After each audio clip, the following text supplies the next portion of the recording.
ಇದೇನಿದು? ಇವರು ಉಲ್ಲಾಸದಿಂದ ವೀಣಾವಾದನದಲ್ಲಿ ಮಗ್ನರಾಗಿದ್ದಾರೆ. ಯುದ್ಧ ಇನ್ನೂ ಮುಗಿದಿಲ್ಲ. ನಮ್ಮ ಕಡೆಯ ಬಹುಪಾಲು ಎಲ್ಲರನ್ನೂ ಕಳೆದುಕೊಂಡಂತಾಗಿದೆ.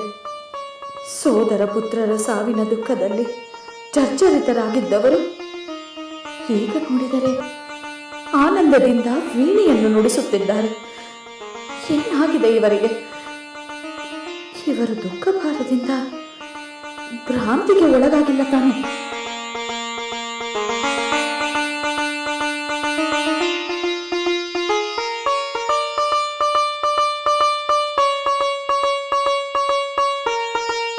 ಪ್ರಭು, ನಿಲ್ಲಿಸಿ, ನಿಮ್ಮ ವೀಣಾವಾದನವನ್ನು ನಿಲ್ಲಿಸಿ. ಏಕೆ ಮಂಡೋದರಿ? ನಾನೇಕೆ ನಿಲ್ಲಿಸಬೇಕು? ಈ ವೀಣಾವಾದನವನ್ನು ಏಕೆ ನಿಲ್ಲಿಸಬೇಕು? ಇದು ವೀಣೆ ನುಡಿಸುವ ಸಮಯವೇ ಪ್ರಭು. ಯುದ್ಧ ನಡೆಯುತ್ತಿದೆ. ಈಗಾಗಲೇ ಅಪಾರ ಹಾನಿ ಸಂಭವಿಸಿದೆ. ಮುಂದೆ ಯಾವ ಆಪತ್ತು ಕಾದಿದೆಯೋ ಎಂದು ಚಿಂತಿಸುವ ಸಮಯದಲ್ಲಿ ಹೀಗೆ ಸಂಗೀತದಲ್ಲಿ ಮೈಮರೆಯುತ್ತಾರೆಯೇ? ನಿಮ್ಮ ಈ ವರ್ತನೆಯನ್ನು ನೋಡಿದರೆ ಏಕೆ ನಿಲ್ಲಿಸಿದೆ? ಅದೇನೆಂದು ಹೇಳಿಬಿಡು. ಪ್ರಭು, ನೀವು ಇಂಥ ಸಮಯದಲ್ಲಿ ವೀಣೆಯನ್ನು ನುಡಿಸುತ್ತಿರುವುದನ್ನು ಕಂಡು ನಿಮಗೆ ಮನೋವಿಕಲ್ಪವಾಗಿದೆ ಎಂದು ನನಗೆ ಸಂದೇಹ ಬಂತು. ಮನೋವಿಕಲ್ಪ ನನಗೆ? ಏ ರಾವಣೇಶ್ವರನಿಗೆ ವಿಕಲ್ಪ? ಭ್ರಾಂತಿ, ನಿನಗೆಲ್ಲ ಭ್ರಾಂತಿ ಮಂಡೋದರಿ. ನನ್ನ ಮನಸ್ಸು ಸ್ವಸ್ಥವಾಗಿದೆ. ಈ ವೀಣಾವಾದನವೇಕೆ ಪ್ರಭು? ನನ್ನ ಮನಸ್ಸು ಉಲ್ಲಾಸದಾಯಕವಾಗಿದೆ, ಸಂತೋಷವಾಗಿದೆ. ಅದಕ್ಕೆ ಈ ಸಂಗೀತದ ರಸಾಸ್ವಾದ. ಇದರಲ್ಲೇನು ತಪ್ಪು?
ನಿಮ್ಮ ಮನಸ್ಸು ಉಲ್ಲಾಸಗೊಳ್ಳುವ ಪ್ರಸಂಗವೇನು ನಡೆದಿದೆ ಈಗ?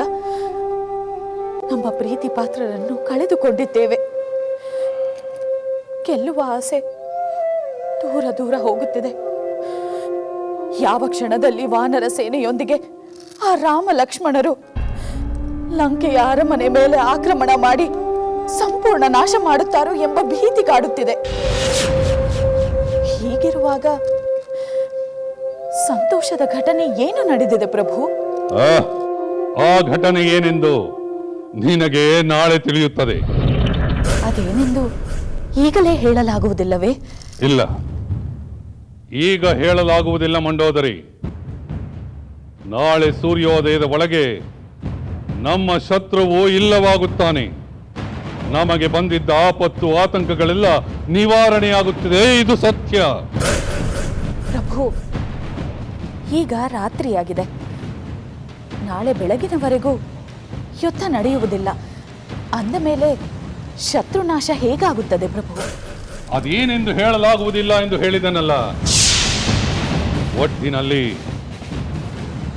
ನಾಳೆ ಈ ಭೂಮಂಡಲದಲ್ಲಿ ನನಗೆ ಶತ್ರುವು ಇಲ್ಲದಂತಾಗುತ್ತದೆ. ಈ ಲಂಕೇಶ್ವರನು ಶತ್ರುರಹಿತನಾಗುತ್ತಾನೆ. ತ್ರಿಲೋಕಗಳಲ್ಲೂ ನನ್ನನ್ನು ಗೆಲ್ಲುವ ವೀರ ಯಾರೂ ಇರುವುದಿಲ್ಲ. ನೀನು ಇನ್ನು ಹೋಗಿ ನಿರಾತಂಕವಾಗಿ ವಿಶ್ರಾಂತಿ ತೆಗೆದುಕೋ.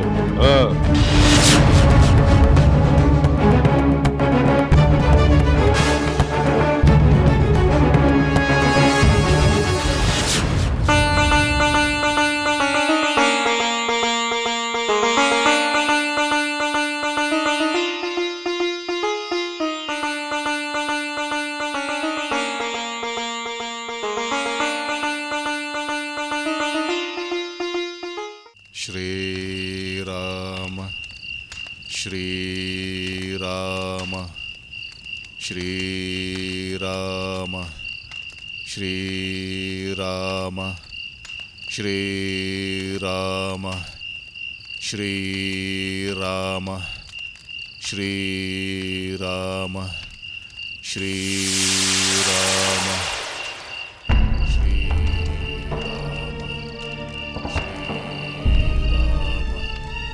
श्रीराम श्रीराम श्रीराम श्रीराम श्रीराम श्रीराम श्रीराम श्रीराम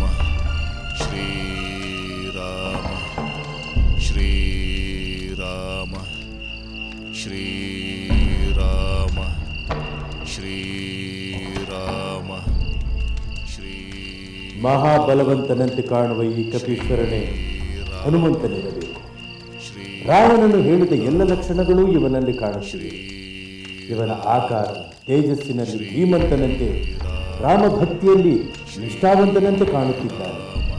ಇವನ ತುಟಿಗಳು ರಾಮನಾಮವನ್ನೇ ಜಪಿಸುತ್ತಿವೆ. ಇವನನ್ನು ವಂಚಿಸಿ ನಾನು ರಾಮನ ಬಿಡಾರದೊಳಗೆ ಹೋಗಬೇಕೆಂದರೆ ವಿಭೀಷಣನ ರೂಪವನ್ನು ಧರಿಸಬೇಕು.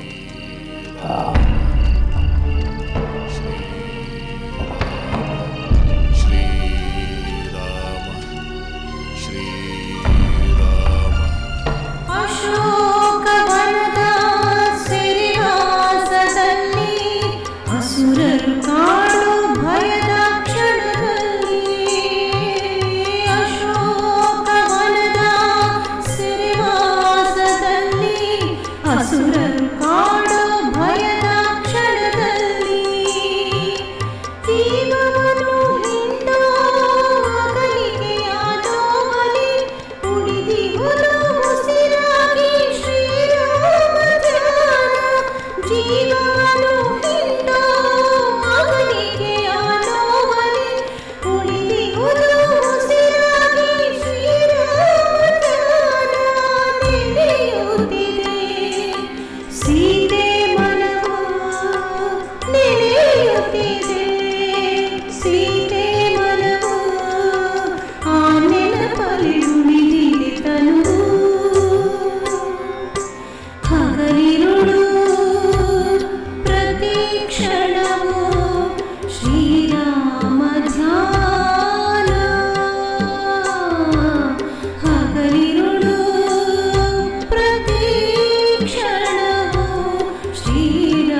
ಶ್ರೀರಾಮ ಶ್ರೀರಾಮ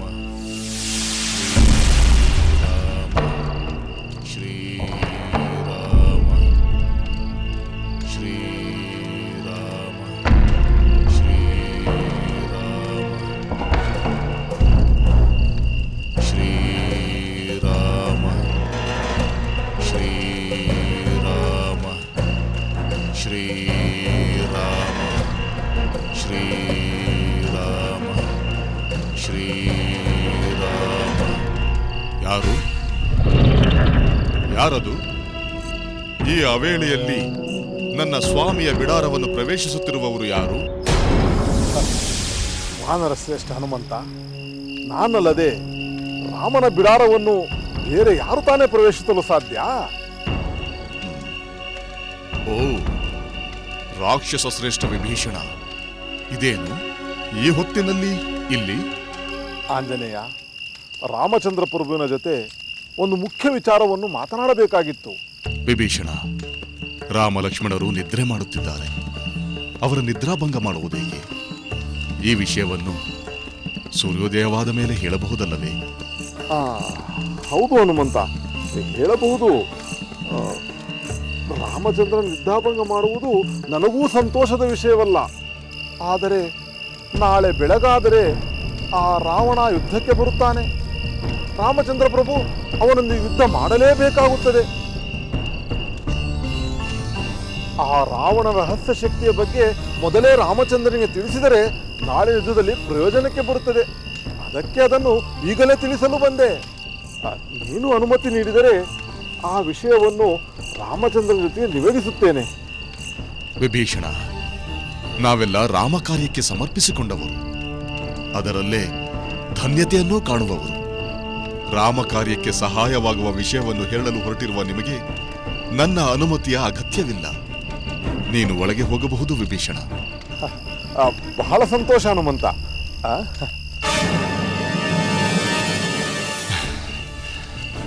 ಶ್ರೀರಾಮ ಶ್ರೀರಾಮ ಶ್ರೀರಾಮ ಶ್ರೀರಾಮ ಶ್ರೀರಾಮ.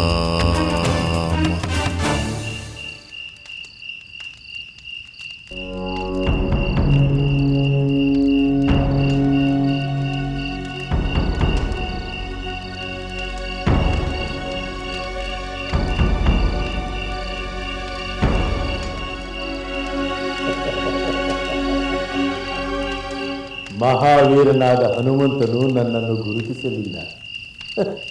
ಇನ್ನೇಕೆ ಈ ವಿಭೀಷಣನ ವೇಷ?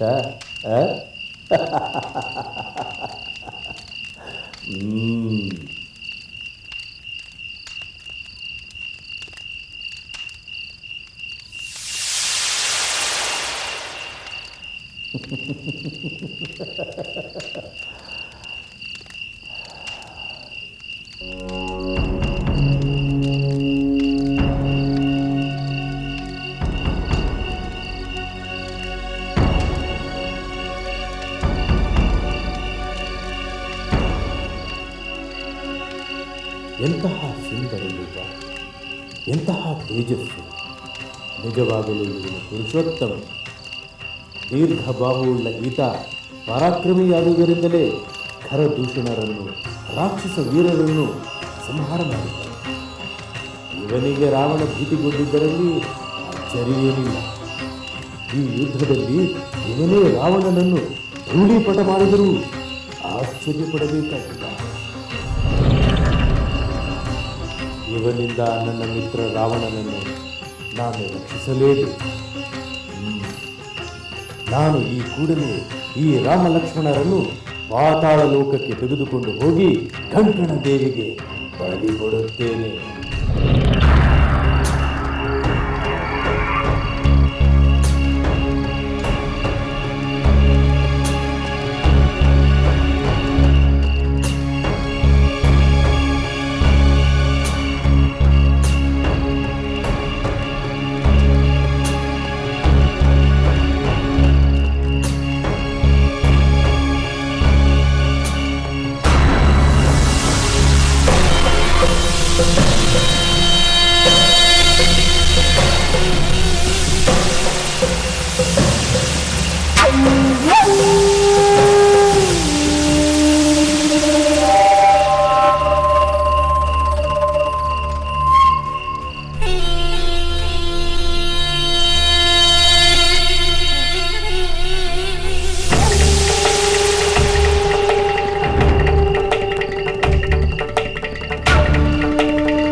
ಶ್ರೀರಾಮ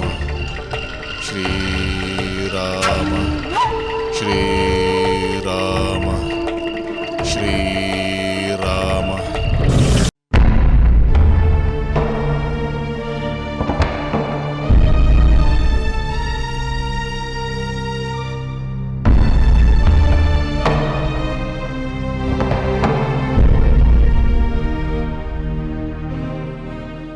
ಮಹಾರಾಣಿಯವರಿಗೆ ಪ್ರಣಾಮಗಳು. ಬಾ ಸಖಿ ಬಾ. ನನ್ನನ್ನು ನೆನಪು ಮಾಡಿಕೊಂಡ ಕಾರಣವೇನು ಮಹಾರಾಣಿ? ಸಖಿ, ನಿನಗೆ ತಿಳಿದಿರುವ ಹಾಗೆ ಇದು ಯುದ್ಧದ ಸಮಯ. ನಮ್ಮ ಕಡೆಯ ಪ್ರಮುಖ ವೀರರೆಲ್ಲ ಹತರಾಗಿದ್ದಾರೆ. ಈಗ ಸ್ವತಃ ಪ್ರಭುಗಳೇ ರಾಮನೊಂದಿಗೆ ಯುದ್ಧ ಮಾಡಬೇಕಾದ ಅನಿವಾರ್ಯ ಪ್ರಸಂಗ ಒದಗಿದೆ. ದುಃಖ ಆತಂಕಗಳಲ್ಲಿ ತಲ್ಲಣಿಸಬೇಕಾದ ಸಮಯದಲ್ಲಿ ಅವರು ಆನಂದದಿಂದ ವೀಣಾವಾದನದಲ್ಲಿ ತಲ್ಲೀನರಾಗಿದ್ದರು. ಅದನ್ನು ಕಂಡು ನನಗೆ ಅಚ್ಚರಿಯಾಯಿತು, ಆತಂಕವಾಯಿತು, ಸಂದೇಹವಾಯಿತು. ಪ್ರಭುಗಳು ಸಂಹಾರಕ್ಕೆ ಯಾವುದೋ ತಂತ್ರವನ್ನು ಮಾಡಿರಬೇಕೆಂಬ ಭಾವನೆ ಬರುತ್ತಿದೆ. ಅದು ನಿಜವಾಗಿದ್ದರೆ ಅದು ಧರ್ಮವೋ ಅಧರ್ಮವೋ ಎಂದು ತಿಳಿಯಬೇಕಾಗಿದೆ. ತಾವು ಅನ್ಯತ ಭಾವಿಸದಿದ್ದರೆ ನಾನೊಂದು ಮಾತು ಕೇಳಲೇ? ಕೇಳು ಸಖಿ, ಅದೇನೆಂದು ಕೇಳು. ಮಹಾರಾಣಿ, ಪ್ರಭುಗಳು ತನ್ನ ಶತ್ರುಗಳನ್ನು ಗೆಲ್ಲಲೇಬೇಕೆಂದು ಯೋಚಿಸುವುದು ಸಹಜವಲ್ಲವೇ? ಅಲ್ಲದೆ ಪತಿಯ ಜಯವನ್ನು ಬಯಸುವುದು ಪತ್ನಿಯ ಕರ್ತವ್ಯವಲ್ಲವೇ? ನಿಜ ಸಖಿ, ನಿನ್ನ ಮಾತು ನಿಜ. ಸತಿಯಾದವಳು ಪತಿಯ ಜಯವನ್ನು ಬಯಸಬೇಕು, ಅದು ಕರ್ತವ್ಯ.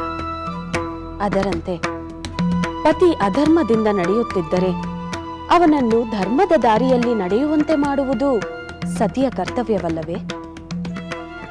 ಇಂದ್ರಜಿತು ಮರಣ ಹೊಂದಿದಾಗ ರೋಷದಿಂದ ಪ್ರಭುಗಳು ಸೀತೆಯನ್ನು ಹತ್ಯೆ ಮಾಡಲು ಹೊರಟಿದ್ದರು. ಸ್ತ್ರೀ ಹತ್ಯೆಯಂತ ಮಹಾಪಾಪ ಕಾರ್ಯವನ್ನು ಮಾಡಲಿ ಎಂದು ಸುಮ್ಮನಿರಬೇಕಾಗಿತ್ತೆ? ನೀನೇ ಹೇಳು. ಇಲ್ಲ ಮಹಾರಾಣಿ, ಸ್ತ್ರೀ ಹತ್ಯೆ ಮಹಾಪಾಪ. ಅದನ್ನು ತಪ್ಪಿಸಲು ಪ್ರಯತ್ನಿಸಲೇಬೇಕು.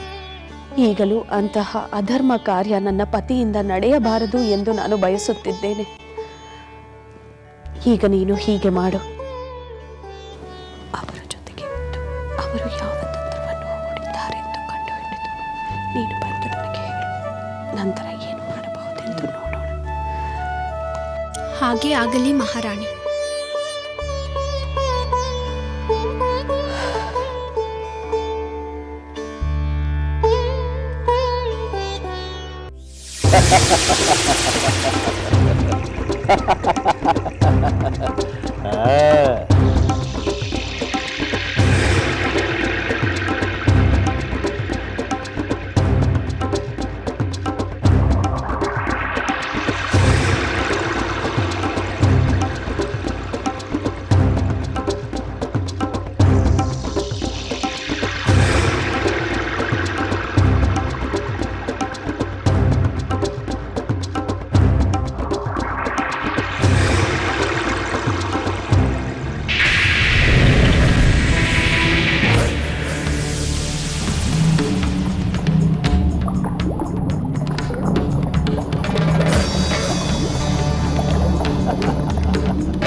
ಎಂಥ ರಾಮಭಕ್ತ, ಮಹಾವೀರನಾದರೂ ಇವನು ಸೇವಕರಂತೆ ರಾಮಚಂದ್ರನ ಬಿಡಾರದ ದ್ವಾರದಲ್ಲಿ ಕಾವಲು ಕಾಯುತ್ತಿದ್ದಾನೆ.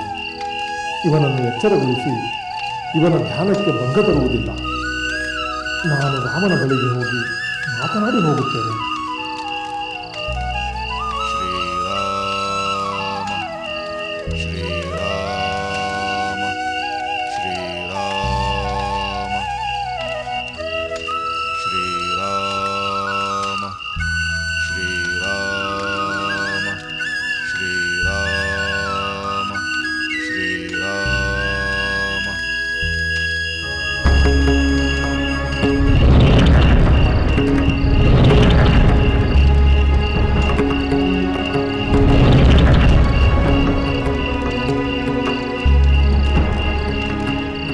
ರಾಮನಾಗಲಿ ಲಕ್ಷ್ಮಣನಾಗಲಿ ಕಾಣುತ್ತಿಲ್ಲವಲ್ಲ. ಇವರೆಲ್ಲಿಗೆ ಹೋದರು? ಬೇರೆ ಯಾವುದಾದ್ರೂ ಬಿಡಾರದಲ್ಲಿ ನಿದ್ರಿಸುತ್ತಿರಬಹುದೇ? ಹಾಗಿದ್ದರೆ ಹನುಮಂತನೇಕೆ ಬಿಡಾರ ಕಾಯುತ್ತಿದ್ದ? ಎಲ್ಲ ವಿಚಿತ್ರವಾಗಿದೆಯಲ್ಲ.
ಎಲೈ ನರೋತ್ತಮರೇ, ನಾಳೆ ಬೆಳಗಿನವರೆಗೂ ಹಾಯಾಗಿ ನಿದ್ರಿಸಿ.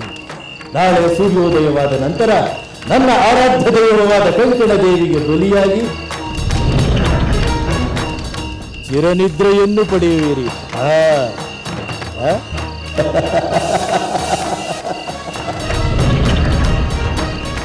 ಜೈ ಕಂಕಣ ದೇವಿ.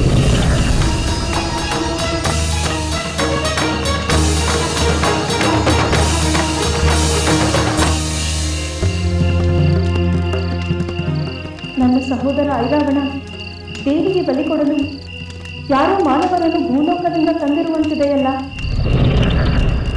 ಹಾಗಾದರೆ ಇವರನ್ನು ಬಲಿ ಕೊಟ್ಟು ನನ್ನ ಪುತ್ರನನ್ನು ಬಿಡುಗಡೆ ಮಾಡುತ್ತಾನೆಯೇ? ಹಾಗಾದರೆ ಅದು ನನ್ನ ಅದೃಷ್ಟ. ಹೌದು, ಇದಕ್ಕಿಂತ ಸಂತೋಷದ ವಿಷಯ ಬೇರೆ ಯಾವುದಿದೆ? ಅಣ್ಣನನ್ನು ಕೇಳಿ ಈ ವಿಚಾರವನ್ನು ತಿಳಿದುಕೊಳ್ಳಬೇಕು.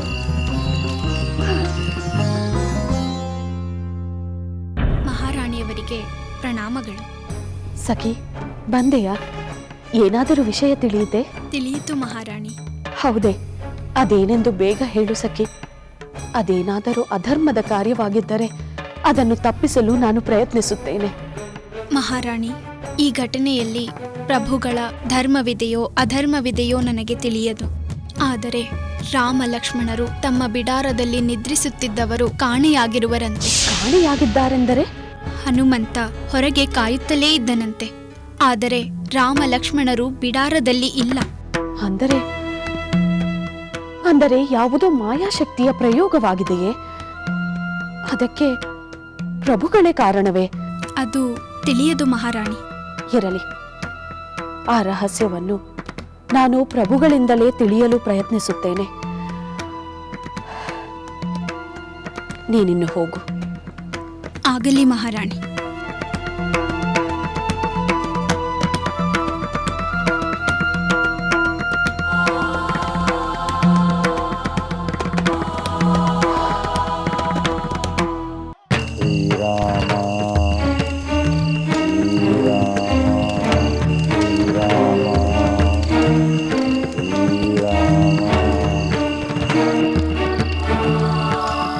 ಆಂಜನೇಯ, ಹನುಮಂತ, ಎಚ್ಚರವಾಗು, ಎಚ್ಚರವಾಗು ಹನುಮಂತ. ವಿಭೀಷಣ, ನೀನು ಬಂದ ಕಾರ್ಯ ಆಯಿತೆ? ರಾಮಚಂದ್ರ ಪ್ರಭುವಿಗೆ ರಾವಣನ ರಹಸ್ಯ ಹೇಳಿದೆಯಾ? ನನ್ನನ್ನೇಕೆ ಎಚ್ಚರಗೊಳಿಸಿದೆ? ಹನುಮಂತ, ಏನು ಹೇಳುತ್ತಿರುವೆ?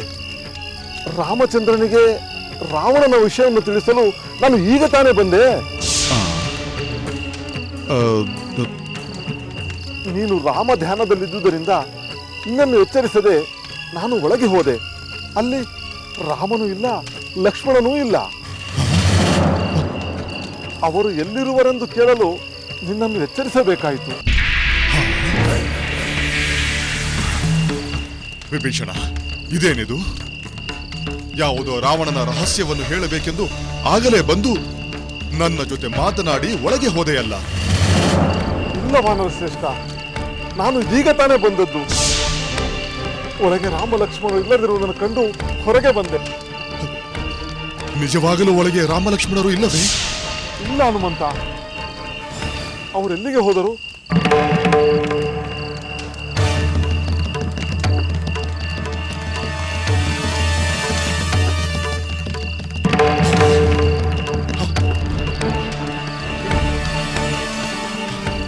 ಇದೇನು ಆಶ್ಚರ್ಯ! ನಾನು ರಾಮ ಲಕ್ಷ್ಮಣರ ಜೊತೆ ಮಾತನಾಡಿದ ಮೇಲೆ ಅವರು ಬಂದು ಇಲ್ಲೇ ಮಲಗಿದರು. ಸ್ವಲ್ಪ ಹೊತ್ತಿನ ನಂತರ ನೀನು ಬಂದು ಮಾತನಾಡಿ ಒಳಗೆ ಬಂದೆ. ಇಲ್ಲ ಆಂಜನೇಯ, ನಾನು ಬಂದದ್ದೇ ಈಗ. ಸುಳ್ಳು ಹೇಳಬೇಡ ವಿಭೀಷಣ. ಇಲ್ಲ ಹನುಮಂತ, ನಾನು ಸುಳ್ಳು ಹೇಳುತ್ತಿಲ್ಲ.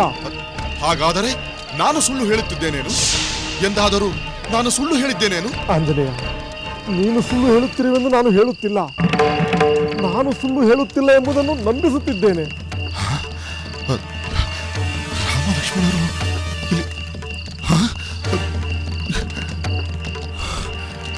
ಹೇಗೆ ಸಾಧ್ಯ?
ತ್ರಿಜಟೆ? ಎಚ್ಚರವಾಗಿರುವೆ. ಸದಾ ನಾನು ಎಚ್ಚರದಿಂದಲೇ ಇರುತ್ತೇನೆ ತ್ರಿಜಟೆ. ಏಕೆಂದರೆ ಯಾವ ಕ್ಷಣದಲ್ಲಿ ನನ್ನ ಸ್ವಾಮಿ ಬಂದು ನನ್ನನ್ನು ಕರೆದುಕೊಂಡು ಹೋಗುತ್ತಾರೋ ಎಂದು ಕಾತರದಿಂದ ಕಾಯುತ್ತಲೇ ಇದ್ದೇನೆ. ಅಂದರೆ ನಾನು ಊಹೆ ಮಾಡಿದ್ದು ನಿಜವಾಗಲಿಲ್ಲ. ಯಾವ ಊಹೆ ತ್ರಿಜಟೆ?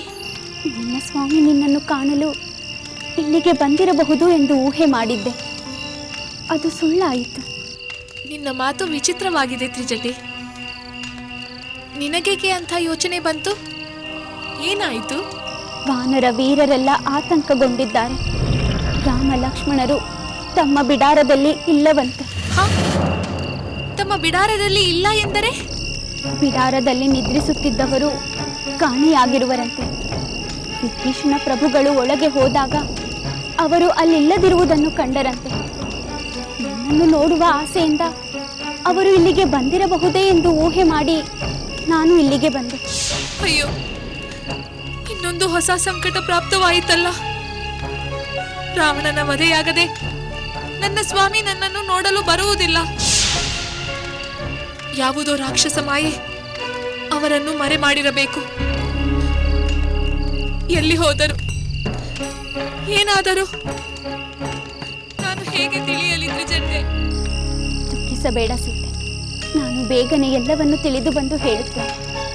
ನೀನು ಸಮಾಧಾನವಾಗಿರು.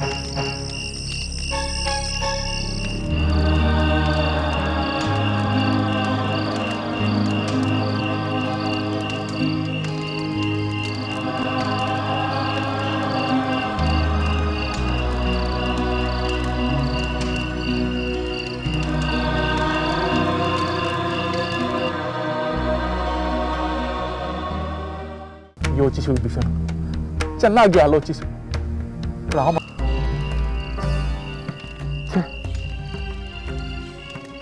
ಲಕ್ಷ್ಮಣರೇ ಕಾಣದಂತಾಗುತ್ತಾರೆ ಎಂದು ನಾನೆಂದೂ ಊಹಿಸಿರಲಿಲ್ಲ. ಬಿಡಾರದಲ್ಲಿ ನಿರಾತಂಕವಾಗಿ ನಿದ್ರಾವಶರಾಗಿದ್ದ ರಾಮ ಲಕ್ಷ್ಮಣರನ್ನು ಹನುಮಂತನ ಕಣ್ತಪ್ಪಿಸಿ ಅದಾವ ಮಾಯ ಕರೆದೊಯ್ದಿದೆ. ಆ ಇಂದ್ರಜಿತ್ ಸತ್ತ ನಂತರವೂ ಈ ಮಾಯೆಯನ್ನು ಪ್ರಯೋಗಿಸಿದ ರಾಕ್ಷಸ ಯಾರು ನಂಬುವುದೇ ಕಷ್ಟವಾಗಿದೆ. ಮಹಾರಾಜ ಸುಗ್ರೀವ, ಇದು ಆಕ್ರೋಶದಿಂದ ಆತುರದಿಂದ ವರ್ತಿಸುವ ಸಮಯವಲ್ಲ. ತಾಳ್ಮೆಯಿಂದ ಕೂಲಂಕುಷವಾಗಿ ಪರ್ಯಾಲೋಚಿಸಿ ಸತ್ಯವೇನೆಂದು ಅರಿತುಕೊಳ್ಳಬೇಕಾಗಿದೆ. ಏನು ನಡೆಯಿತೆಂದು ಹನುಮಂತ ಮತ್ತು ವಿಭೀಷಣ ಹೇಳಿದರಲ್ಲ ಜಾಂಬವಂತ? ಹೇಳಿದ್ದಾರೆ. ಆದರೆ ಏಕೆ ನಡೆಯಿತು, ಹೇಗೆ ನಡೆಯಿತು ಎಂದು ಅವರು ಹೇಳಲಿಲ್ಲ. ಹೇಗೆ ನಡೆಯಿತೆಂದು ಹೇಳಲು ನಮಗೆ ತಿಳಿದಿದ್ದರಲ್ಲವೇ?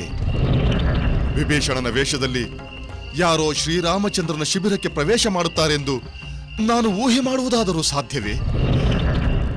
ವಿಭೀಷಣ ಸುಳ್ಳು ಹೇಳುತ್ತಿರಬಹುದೆಂದು ನಾನು ಕೋಪಗೊಂಡೆ. ಹನುಮಂತ, ನೀನು ಕೋಪ ಮಾಡಿಕೊಂಡೆ ಎಂದು ನಾನು ಬೇಸರ ಪಟ್ಟುಕೊಳ್ಳುವುದಿಲ್ಲ. ಆದರೆ ನಾನೇ ಬಂದು ರಾಮನೊಂದಿಗೆ ಮಾತನಾಡಲು ಒಳಗೆ ಹೋದೆ ಎಂದಾಗ ಇದರಲ್ಲಿ ಏನೋ ಅಚಾತುರ್ಯ ನಡೆದಿರಬಹುದೆಂದು ನನಗೆ ಸಂದೇಹ ಬಂತು. ನನ್ನ ಜಂಗಾಬಲವೇ ಉಡುಗಿ ಹೋಯಿತು. ನಾನಾಗಿ ಶಿಬಿರವನ್ನು ಕಾವಲು ಕಾಯುತ್ತೇನೆಂದು ಬೇಡಿಕೊಂಡು ಹೀಗಾಯಿತಲ್ಲ ಎಂಬ ನೋವು ನನ್ನನ್ನು ಬಾಧಿಸುತ್ತಿದೆ. ಇದರಲ್ಲಿ ನಿನ್ನ ಅಪರಾಧವೇನು ಮಾರುತಿ? ಇದೆಲ್ಲ ಆ ದುಷ್ಟ ರಾಕ್ಷಸರ ಮಾಯೆ ಎಂಬುದರಲ್ಲಿ ಸಂದೇಹವೇ ಇಲ್ಲ. ಯಾವ ಮಾಯೆ ಎಂದು ತಿಳಿಯುವುದಕ್ಕಿಂತ ಮುಖ್ಯವಾಗಿ ರಾಮ ಲಕ್ಷ್ಮಣರಿಗೆ ಯಾವ ಅಪಾಯ ಸಂಭವಿಸಬಹುದೋ ಎಂದು ನಾನು ಚಿಂತಿಸುತ್ತಿದ್ದೇನೆ. ರಾಮ ಲಕ್ಷ್ಮಣರಿಗೆ ಅಪಾಯ ಉಂಟು ಮಾಡುವುದು ಅಷ್ಟು ಸುಲಭವಲ್ಲ ಮಾರುತಿ. ಅಂಥ ಪ್ರಯತ್ನ ಮಾಡಿ ಗೆಲ್ಲಬಲ್ಲ ಧೀರ ಯಾರೂ ಇಲ್ಲ ಎಂದೇ ನನ್ನ ನಂಬಿಕೆ. ಸಹೋದರ ಐರಾವಣ ಪ್ರಭುವಿಗೆ ಪ್ರಣಾಮಗಳು.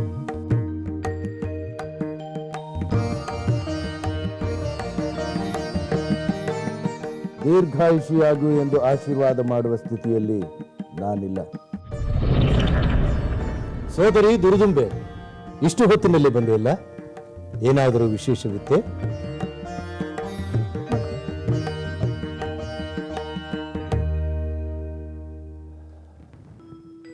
ಸೋದರನನ್ನು ಕಾಣಲು ಸಹೋದರಿ ಬರುವುದರಲ್ಲಿ ವಿಶೇಷವೇನಿದೆ? ಆದರೆ ನೀನು ನಿನ್ನ ಪಾತಾಳ ಲೋಕವನ್ನು ಬಿಟ್ಟು ಎಲ್ಲಿಯೋ ಹೋಗಿ ಈಗ ಬಂದಂತಿದೆ. ಓಹೋ, ಅದನ್ನೂ ನೀನು ಕಂಡು ಹಿಡಿದು ಬಿಟ್ಟೆಯಾ?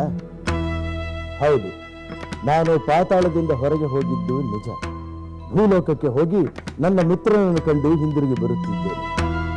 ಆದರೆ ಇದನ್ನು ಸೂರ್ಯೋದಯವಾದ ನಂತರವೂ ಕೇಳಬಹುದಾಗಿತ್ತಲ್ಲ? ಸೋದರ, ನೀನು ನನಗೆ ಮಾಡುತ್ತಿರುವ ಉಪಕಾರಕ್ಕೆ ಈಗಲೇ ಧನ್ಯವಾದ ಹೇಳಬೇಕೆನಿಸಿತು. ಅದಕ್ಕೆ ಬಂದೆ. ಉಪಕಾರವೇ? ನಾನು ನಿನಗೆ ಯಾವ ಉಪಕಾರ ಮಾಡುತ್ತಿದ್ದೇನೆ? ನಾಳೆ ಕಂಕಣಾದೇವಿಗೆ ಬಲಿ ಕೊಡಲು ಭೂಲೋಕದಿಂದ ಇಬ್ಬರು ನರೋತ್ತಮರನ್ನು ತಂದಿರುವೆಯಲ್ಲ, ಅದು ನೀನು ನನಗೆ ಮಾಡುತ್ತಿರುವ ಉಪಕಾರ ತಾನೇ? ಓಹೋ, ನಾನು ಆ ಮಾನವರನ್ನು ಕಂಕಣಾದೇವಿಯ ಮಂದಿರದಲ್ಲಿ ತಂದು ಮಲಗಿಸಿದ್ದನ್ನು ನೀನು ನೋಡಿಬಿಟ್ಟೆಯಾ? ನೋಡಿದೆ ಸಹೋದರ, ನೀನು ಬರುವುದನ್ನೇ ನಾನು ಕಾಯುತ್ತಿದ್ದೆ. ಅವರಿಬ್ಬರು ನಿದ್ರಾಸ್ಥಿತಿಯಲ್ಲಿದ್ದರು. ಎಚ್ಚರವಾಗಬಾರದೆಂದು ಆಗಲೇ ಮಾತನಾಡಲಿಲ್ಲ. ಒಳ್ಳೆಯ ಕೆಲಸವನ್ನೇ ಮಾಡಿದೆ. ಆ ರಾಮಲಕ್ಷ್ಮಣರಿಗೆ ಎಚ್ಚರವಾಗಿದ್ದರೆ ನಾಳೆ ಆಗಬೇಕಾಗಿದ್ದ ಅವರ ಬಲಿ ಇಂದೇ ಆಗಿಬಿಡುತ್ತಿತ್ತು. ಬಲಿ ಇಂದಾಗಲಿ ನಾಳೆ ಆಗಲಿ ನನಗಾಗುವ ಸಂತೋಷ ಒಂದೇ ತಾನೇ? ಸಂತೋಷವೇ? ನಿನ್ನ ಮಾತೇ ನನಗೆ ಅರ್ಥವಾಗುತ್ತಿಲ್ಲ. ನಾನು ಆ ರಾಮಲಕ್ಷ್ಮಣರನ್ನು ಕಂಕಣ ದೇವಿಗೆ ಬಲಿ ಕೊಟ್ಟರೆ ನಿನಗೇಕೆ ಸಂತೋಷವಾಗಬೇಕು? ಏಕೆಂದರೆ ನೀನು ಆ ಮಾನವರನ್ನು ಬಲಿ ಕೊಟ್ಟು ನನ್ನ ಪುತ್ರನನ್ನು ಬಿಟ್ಟು ಬಿಡುತ್ತೀಯಲ್ಲವೇ? ಏನು? ನಾನು ನಿನ್ನ ಪುತ್ರನನ್ನು ಬಿಡುವುದೇ? ಹೌದಲ್ಲವೇ ಸಹೋದರ? ಅವರಿಬ್ಬರನ್ನು ಬಲಿ ಕೊಟ್ಟ ಮೇಲೆ ನನ್ನ ಪುತ್ರನ ಬಲಿಯ ಅಗತ್ಯವಿಲ್ಲ ಅಲ್ಲವೇ? ದುರ್ದುಂಬೆ, ಯಾವುದಕ್ಕೆ ಯಾವ ಸಂಬಂಧವನ್ನು ಜೋಡಿಸುತ್ತಿರುವೆ? ನಿನ್ನ ಪುತ್ರ ತನ್ನ 12ನೇ ವಯಸ್ಸಿಗೆ ನನ್ನ ಸಿಂಹಾಸನವನ್ನು ಆಕ್ರಮಿಸುತ್ತಾನೆ ಎಂಬ ವಿಧಿವಾಣಿಯನ್ನು ಕೇಳಿದಂತೆ ಅವನನ್ನು ಕಂಕಣಾದೇವಿಗೆ ಬಲಿ ಕೊಡಲು ನಿರ್ಧರಿಸಿದೆ. ನಾಳೆ ಅವನಿಗೆ 12 ವರ್ಷ ತುಂಬುತ್ತದೆ. ಆ ಕಾರಣಕ್ಕಾಗಿ ಅವನನ್ನು ಬಲಿ ಕೊಟ್ಟು ನಾನು ಈ ಪಾತಾಳ ಲೋಕದ ಅಧಿಕಾರವನ್ನು ಉಳಿಸಿಕೊಳ್ಳುತ್ತೇನೆ. ನಿನ್ನ ಪುತ್ರನ ಬಲಿ ನನ್ನ ಅಧಿಕಾರದ ಉಳಿವಿಗೆ, ಆ ಮಾನವರ ಬಲಿ ನನ್ನ ಮಿತ್ರ ರಾವಣನ ಉಳಿವಿಗೆ. ಅಂದ ಮೇಲೆ ಇದು ರಾಕ್ಷಸರ ಮಾಯೆ ಎಂದು ಖಚಿತವಾಗುತ್ತದೆ. ಹೌದು, ಮೊದಲು ರಾಮಚಂದ್ರನ ಮಾಯಾಶಿರಸ್ಸನ್ನು ಸೃಷ್ಟಿ ಮಾಡಿದ ಆ ರಾವಣ, ನಂತರ ಇಂದ್ರಜಿತು ಮಾಯಾಸೀತೆಯನ್ನು ರಣರಂಗದಲ್ಲೇ ವಧಿಸಿದ. ಅಂಥ ಇನ್ನೊಂದು ಪ್ರಯತ್ನ ನಡೆದಿರಬೇಕು.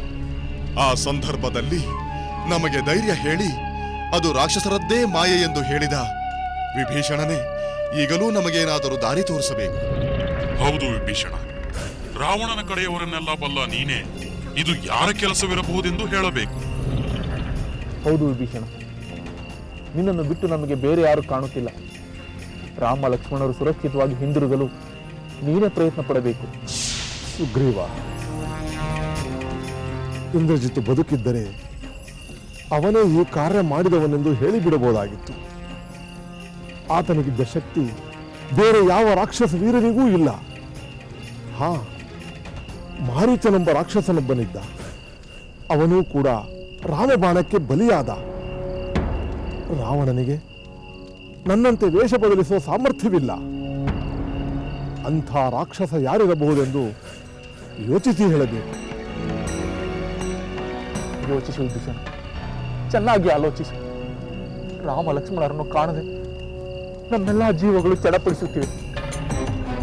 ಯೋಚಿಸಿ ಬೇಗ ಹೇಳು.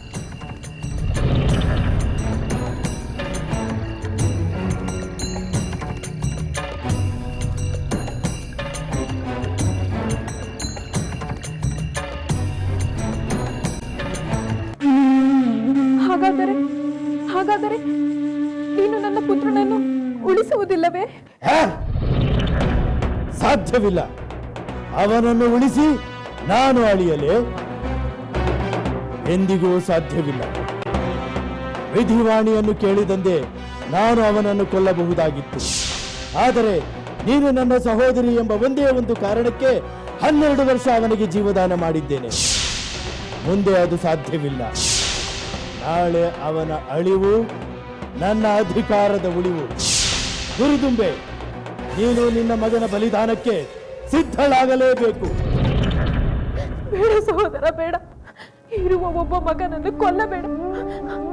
ಅವನಿಂದ ನಿನಗಾಗಲಿ ನಿನ್ನ ಅಧಿಕಾರಕ್ಕಾಗಲಿ ಯಾವುದೇ ತೊಂದರೆ ಬಾರದಂತೆ ಅವನನ್ನು ಕರೆದುಕೊಂಡು ಎಲ್ಲಿಯಾದರೂ ದೂರ ಹೊರಟು ಹೋಗುವೆನು. ದಯಮಾಡಿ ಈ ನಿನ್ನ ಸಹೋದರಿಯ ಮೇಲೆ ಕರುಣೆ ತೋರು, ನನ್ನ ಪುತ್ರನನ್ನು ಉಳಿಸು. ಸಾಧ್ಯವಿಲ್ಲ ಸೋದರಿ, ಸಾಧ್ಯವಿಲ್ಲ. ಇಷ್ಟು ದಿನ ಅವನನ್ನು ಉಳಿಸಿರುವುದೇ ನೀನು ನನ್ನ ಸಹೋದರಿ ಎಂಬ ಕಾರಣಕ್ಕೆ. ವೃಥಾ ನನ್ನನ್ನು ಬಲವಂತಪಡಿಸಬೇಡ, ಹೊರಟು ಹೋಗು. ಇಷ್ಟು ಕಠಿಣನಾಗಬೇಡ ಸಹೋದರ, ದಯಮಾಡಿ ಕರುಣೆ ತೋರು. ಈ ಕ್ಷಣವೇ ಅವನನ್ನು ಕರೆದುಕೊಂಡು ಎಲ್ಲಿಯಾದರೂ ನಿನ್ನ ಕಣ್ಣಿಗೆ ಕಾಣದಂತೆ ಹೊರಟು ಹೋಗುವೆನು.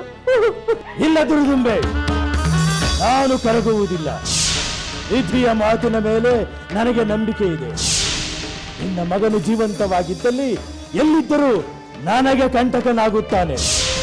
ಇಲ್ಲ ಸೋದರಿ, ಅವನು ಜೀವಂತವಾಗಿರಲು ಸಾಧ್ಯವೇ ಇಲ್ಲ. ನಾಳೆ ಸೂರ್ಯೋದಯದ ವೇಳೆಗೆ ಅವನು ಕಂಕಣಾದೇವಿಗೆ ಬಲಿಯಾಗುತ್ತಾನೆ. ಅವನೊಂದಿಗೆ ಆ ರಾಮ ಲಕ್ಷ್ಮಣರು ಸಹ ಬಲಿಯಾಗುತ್ತಾರೆ. ಪಾತಾಳ ಲೋಕದಲ್ಲಿ ನಾನು, ಭೂಲೋಕದಲ್ಲಿ ನನ್ನ ಮಿತ್ರ ರಾವಣ. ಈ ಐರಾವಣ ರಾವಣರು ಎಂದೆಂದಿಗೂ ಅನಂತರಾಗಿ ಅಜೇಯರಾಗಿರುತ್ತಾರೆ.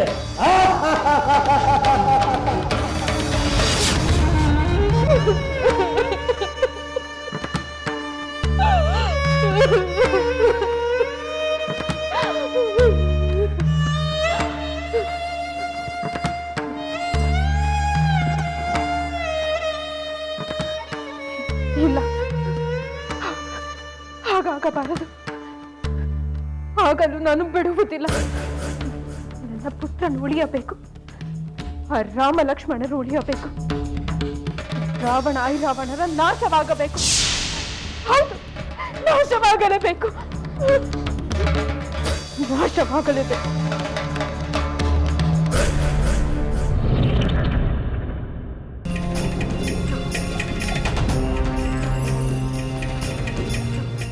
ವಿಭೀಷಣ, ಏನಾದರೂ ವಿಚಾರ ಗೊತ್ತಾಯ್ತೆ? ವಾನರೇಂದ್ರ, ನನ್ನ ಅಮಾತ್ಯರು ಗುಪ್ತ ವೇಷದಲ್ಲಿ ರಾವಣನ ಅರಮನೆಯನ್ನು ತಿರುಗಾಡಿ ಬಂದು ಒಂದು ವಿಷಯವನ್ನು ತಿಳಿಸಿದ್ದಾರೆ. ರಾಮ ಲಕ್ಷ್ಮಣರು ಕಾಣೆಯಾಗಲು ಕಾರಣರಾದವರು ಯಾರು ಎಂದು ತಿಳಿಯಿತೇ ವಿಭೀಷಣ? ನನ್ನ ಅಮಾತ್ಯರು ಹೇಳಿದ ಮಾತುಗಳ ಆಧಾರದ ಮೇಲೆ ಊಹೆ ಮಾಡಿದರೆ ಅವನು ಬೇರೆ ಯಾರೂ ಅಲ್ಲ. ಕುತಂತ್ರರಿಂದ ರಾಮ ಲಕ್ಷ್ಮಣನ ಅಪಹರಿಸಿದವನು ಐರಾವಣ.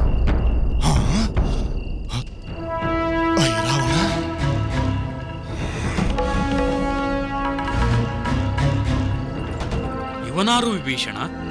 ರಾವಣನನ್ನು ನಾವು ಬಲ್ಲೆವು. ಈ ಐರಾವಣ ಯಾರು? ಐರಾವಣ ಪಾತಾಳ ಲೋಕದ ಒಡೆಯ, ರಾವಣನ ಪರಮ ಮಿತ್ರ.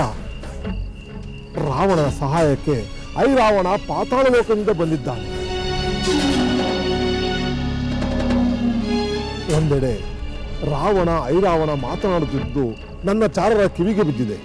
ಅವರು ಅದನ್ನು ನಮ್ಮ ಅಮಾತ್ಯರಿಗೆ ತಿಳಿಸಿದ್ದಾರೆ. ಇಂದ್ರಜಿತ್ತು ರಾವಣರಂತೆ ಈ ಐರಾವಣನು ಮಾಯಾವಿದ್ಯೆಯಲ್ಲಿ ಪರಿಣಿತನೇ? ಅದರಲ್ಲಿ ಸಂದೇಹವೇ ಇಲ್ಲ. ಹಿಂದೊಮ್ಮೆ ಅವನು ನಮ್ಮ ಲಂಕೆಗೆ ಬಂದಿದ್ದಾಗ ನನ್ನ ರೂಪವನ್ನು ಧರಿಸಿ ಎಲ್ಲರನ್ನೂ ಕಂಗೆಡಿಸಿದ್ದ. ಈಗ ಅದೇ ನನ್ನ ರೂಪದಿಂದ ಹನುಮಂತನನ್ನು ವಂಚಿಸಿದ್ದಾನೆ. ಅಂದರೆ ಆ ಐರಾವಣ ರಾಮ ಲಕ್ಷ್ಮಣರು ನಿದ್ರಿಸುತ್ತಿರುವಂತೆಯೇ ಕದ್ದುಕೊಂಡು ಹೋದನೆ.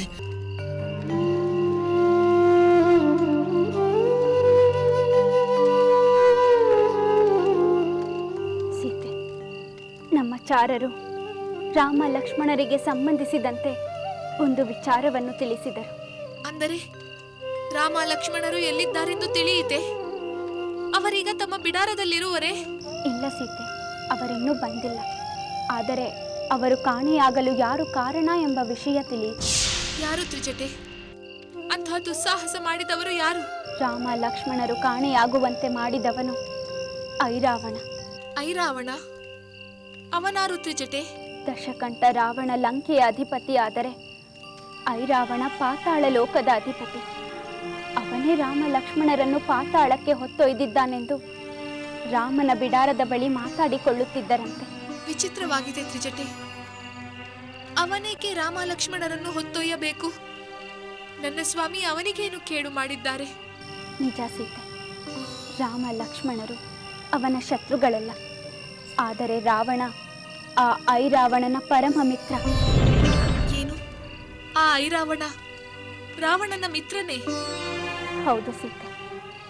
ತನ್ನ ಆಪ್ತರು ಬಂಧು ಮಿತ್ರರನ್ನೆಲ್ಲ ವಾನರ ಸೈನ್ಯಕ್ಕೆ ಬಲಿ ಕೊಟ್ಟ ಆ ರಾವಣ ಈಗ ತಾನು ಹೇಗಾದರೂ ಉಳಿದುಕೊಳ್ಳಬೇಕೆಂದು ತನ್ನ ಮಿತ್ರ ಐರಾವಣನ ಮೊರೆ ಹೋಗಿದ್ದಾನೆ. ತನ್ನ ಮಿತ್ರನ ನೆರವಾಗಲು ಅವನು ರಾಮ ಲಕ್ಷ್ಮಣರನ್ನು ಪಾತಾಳಕ್ಕೆ ತೆಗೆದುಕೊಂಡು ಹೋಗಿದ್ದಾನೆ. ಇದೆಂಥ ದುರ್ವಿಧಿ! ಹೌದು ಅನ್ನಬೇಕು. ಅವರು ಎಚ್ಚರಗೊಂಡಿದ್ದರೆ ಇಂತಹ ಚಾತುರ್ಯ ನಡೆಯುತ್ತಿರಲಿಲ್ಲ. ಹೀಗೆ ನಿನ್ನನ್ನು ವಂಚಿಸಿ ಅವರನ್ನು ಕೊಂಡೊಯ್ಯುವ ಸಾಮರ್ಥ್ಯ ಲಂಕೆಯಲ್ಲಿ ಬೇರೆ ಯಾರಿಗೂ ಇಲ್ಲ. ಹಾಗಾದರೆ ಆ ಐರಾವಣ ಎಲ್ಲಿದ್ದಾನೆ? ಬೇಗ ಹೇಳು. ಈ ಕ್ಷಣವೇ ಅಲ್ಲಿಗೆ ಹೋಗಿ ಆ ವಂಚಕನನ್ನು ಸಂಹರಿಸಿ ರಾಮ ಲಕ್ಷ್ಮಣರನ್ನು ಕರೆತರುತ್ತೇನೆ. ಮಾರುತಿ, ನೀನು ಈ ಕಾರ್ಯದಲ್ಲಿ ಸಮರ್ಥನೆಂಬುದು ನಮಗೆಲ್ಲರಿಗೂ ಗೊತ್ತು. ಆದರೆ ಪಾತಾಳ ಲೋಕಕ್ಕೆ ಹೋಗುವುದಾದರೂ ಹೇಗೆ? ಚಿಂತೆ ಬೇಡ ಸುಗ್ರೀವ. ಐರಾವಣನಿರುವ ಪಾತಾಳಕ್ಕೆ ಹೋಗುವ ದಾರಿಯೊಂದು ಈ ಲಂಕೆಯಲ್ಲಿದೆ. ಪಾತಾಳಕ್ಕೆ ಹೋಗಲು ಇಲ್ಲಿ ದಾರಿ ಇದೆಯೇ? ಬೇಗ ಆ ದಾರಿಯನ್ನು ನನಗೆ ತೋರಿಸುವ ಭೀಷಣ. ತೋರಿಸುತ್ತೇನೆ ಹನುಮಂತ. ಇಲ್ಲೊಂದು ಸುವರ್ಣ ಕಮಲದ ತಟಾಕ ಹೊಂದಿದೆ. ಕಮಲದ ಹೂವು ಮೇಲೆ ಕಾಣಿಸುತ್ತದೆ, ಆದರೆ ಅದರ ಬುಡ ಪಾತಾಳ ಲೋಕದಲ್ಲಿದೆ. ಆ ಕಮಲದ ಹೂವಿನ ನಾಳದಿಂದ ಇಳಿಯುತ್ತಾ ಹೋದರೆ ಪಾತಾಳ ಲೋಕವನ್ನು ಸೇರಬಹುದು. ಅದು ಅಷ್ಟು ಸುಲಭವೇ? ಸುಲಭವಲ್ಲ, ಕಷ್ಟವೇ. ಅದಕ್ಕೆ ವಿಶೇಷ ಶಕ್ತಿಯೂ ಬೇಕು, ಕಾಮರೂಪ ಧಾರಣ ಸಾಮರ್ಥ್ಯವೂ ಇರಬೇಕು. ಆ ಸಾಮರ್ಥ್ಯವಿರುವುದು ಶತಯೋಜನ ಸಮುದ್ರವನ್ನು ಲಂಘಿಸಿದ ಹಿಮಾಲಯದಿಂದ ಸಂಜೀವಿನಿ ಪರ್ವತವನ್ನೇ ಹೊತ್ತು ತಂದ ನಮ್ಮ ಹನುಮಂತನಿಗೆ ಮಾತ್ರ.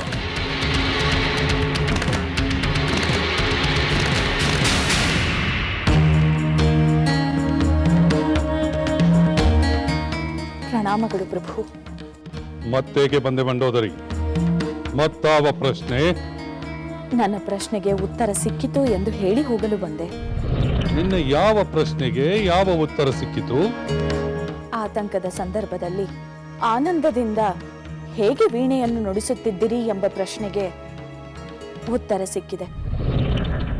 ರಾಮ ಲಕ್ಷ್ಮಣರನ್ನು ಅಪಹರಿಸಲಾಗಿದೆ. ಸರಿ, ನಿನ್ನ ಪ್ರಶ್ನೆಗೆ ಉತ್ತರ ಸಿಕ್ಕಾಯ್ತಲ್ಲ, ಮತ್ತಿನ್ನೇನು? ಆ ಉತ್ತರದಿಂದ ಹುಟ್ಟಿದ ಮತ್ತೊಂದು ಪ್ರಶ್ನೆಗೆ ಉತ್ತರ ಪಡೆಯಲು ಬಂದಿದ್ದೇನೆ ಪ್ರಭು. ಯಾವ ಪ್ರಶ್ನೆ? ರಾಮ ಲಕ್ಷ್ಮಣರನ್ನು ಯಾರು ಏಕೆ ಅಪಹರಿಸಿದ್ದಾರೆ? ಅದನ್ನು ತಿಳಿಯುವ ಅಗತ್ಯ ನಿನಗಿಲ್ಲ. ಆ ರಾಮ ಲಕ್ಷ್ಮಣರಿಂದ ನನಗೆ ಮತ್ತು ಈ ಲಂಕೆಗೆ ಬಂದಿರುವ ಕಂಟಕ ನಿವಾರಣೆಯಾದರೆ ಅಷ್ಟು ಸಾಕು. ಅದೇ ಪ್ರಭು, ಆ ಕಂಟಕ ಯಾರಿಂದ ನಿವಾರಣೆಯಾಗುತ್ತದೆ? ಹೇಗೆ ನಿವಾರಣೆಯಾಗುತ್ತದೆ? ಮಂಡೋದರಿ, ನಾಳೆ ಸೂರ್ಯೋದಯವಾಗುವ ವೇಳೆಗೆ ನಿನ್ನ ಪ್ರಶ್ನೆಗಳಿಗೆಲ್ಲ ಉತ್ತರ ದೊರೆಯುತ್ತದೆ.